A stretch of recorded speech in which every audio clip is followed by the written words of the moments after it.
Har bir insonda bolalikdan muayyan qobiliyat va iqtidor bo'ladi. Kimdir uni yuzaga chiqarib, rivojlantirishi mumkin, ammo kimdadir mana shu imkoniyat bo'lmasligi yoki e'tiborsizlik sabab o'z iqtidorini namoyon eta olmaydi. Qobiliyat, imkoniyat, e'tirof.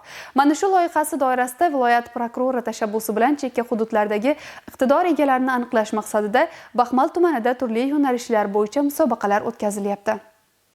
Yoshlarni madaniyat, san'at, sportga jalb etish, ularni axborot texnologiyalaridan to'g'ri foydalanishini ta'minlash, har tomonlama bilimli va salohiyatli etib tarbiyalash barobarida olis hududlarda istiqomat qiluvchi yoshlarning iqtidorini yuzaga chiqarish va aniqlash uchun keng ko'lamli imkoniyatlar yaratish bugunning eng muhim tamoyillaridan biri. Shu ma'noda yoshlar o'rtasida bir qator ko'rik-tanlovlar, musobaqalar hamda intellektual o'yinlar tashkil etilmoqda. Viloyat prokurori tashabbusi bilan 9 ta yo'nalish doirasida Baxmal tumanining iqtidorli yosh saralandi. Xususan tumanning 34 ta mahallasidan 4 ta guruhga bo'lingan 16-30 yosh oralig'idagi o'g'il bolalar futbol bo'yicha bellashdi. Jarayonda ikkinchi sektorga qarashli 8 ta mahalla yoshlari jamoasi maydonga tushdi. Murosasiz hamda hayajonga boy bo'lgan musobaqa so'ngida Oyqor mahalla jamoalari g'oliblikni qo'lga kiritishdi.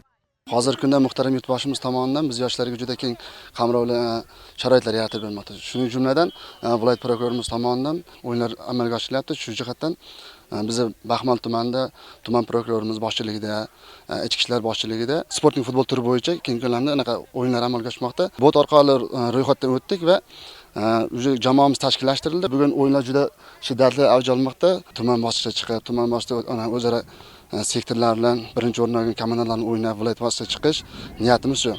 Tumanning 6-son bolalar musiqa va san'at maktabida esa yoshlar ovozi tanlovining birinchi kun saralash bosqichi bo'lib o'tdi. Unda 14 yoshdan 30 yoshgacha bo'lgan jami 150 nafarga yaqin ishtirokchi an'anaviy ijrochilik yo'nalishida iqtidorlarini sinovdan o'tkazishdi.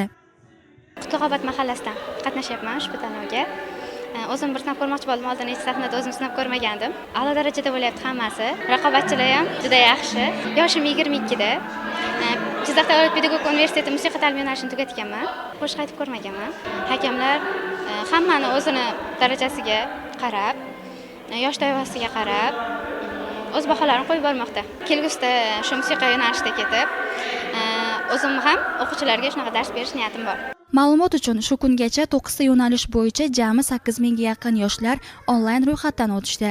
Biz yagona xalqmiz, birlashsak vatanimiz shiori ostida endilikda rassomchilik, hunarmandchilik, IT, ifodali she'r aytish, qizlar o'rtasida sportning mini futbol turi, zakovat intellektual o'yinlari, ixtirochilik hamda yoshlar ovozi kabi tanlovlarning saralash bosqichlari davom etadi.